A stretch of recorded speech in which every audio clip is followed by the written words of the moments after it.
husband was Jake. I was 22 when I met him. We met at a coffee shop in Chicago. He was funny and confident. He made me feel special. He said he'd love me forever. We got married in a small church. My mom cried. My dad walked me down the aisle. I wore a simple white dress. I thought I was the luckiest girl in the world. But after the wedding, Jake changed. Slowly, quietly. He stopped taking me out. He stopped laughing.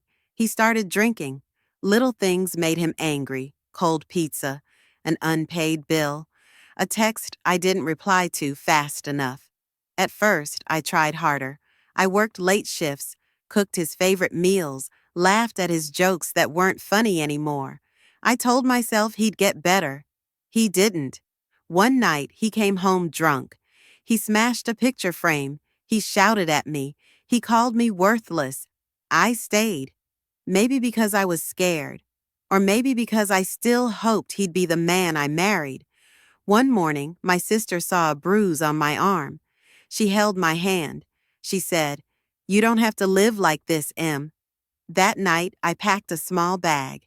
I left him a note on the fridge. I drove to my parents' house. No goodbye, just freedom and fear mixed together. It took me 2 years to feel normal again. I found a small apartment, got a better job, learned how to sleep alone in my own bed without fear. Then I met Chris. He was so kind at first. Or maybe I needed to believe that. He was sweet, soft-spoken. He opened doors for me. He brought flowers on my birthday.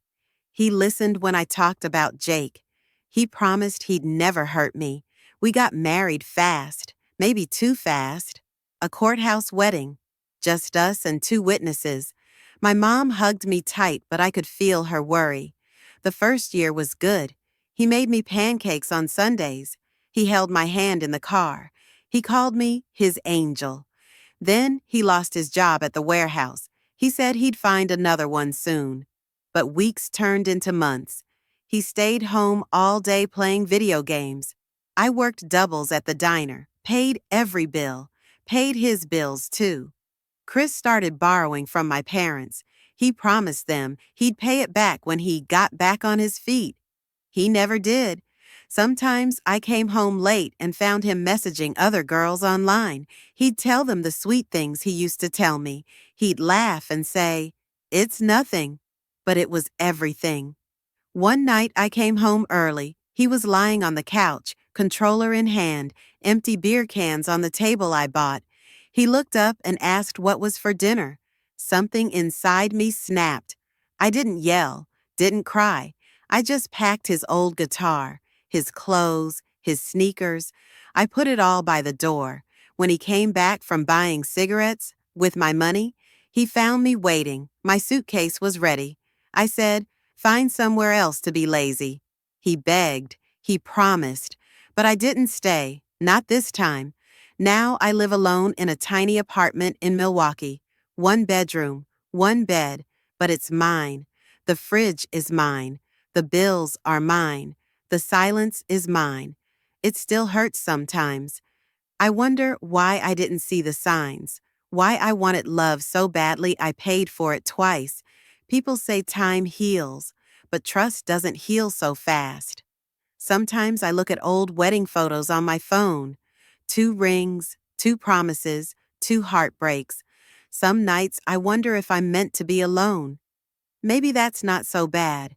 I read books now. I take myself out for coffee. I pay for my own flowers. I don't hate Jake. I don't hate Chris. Maybe they loved me the only way they knew how. But I needed more. I deserved more. One day maybe I'll fall in love again. Or maybe I won't. Maybe loving myself is enough. I married twice. I am still in pain, but I am still standing. I wake up every day. I work hard. I lock my door at night and sleep alone in peace. Maybe this pain will always live inside me, but it can't steal my future. It can't spend my money. It can't lie next to me in my bed.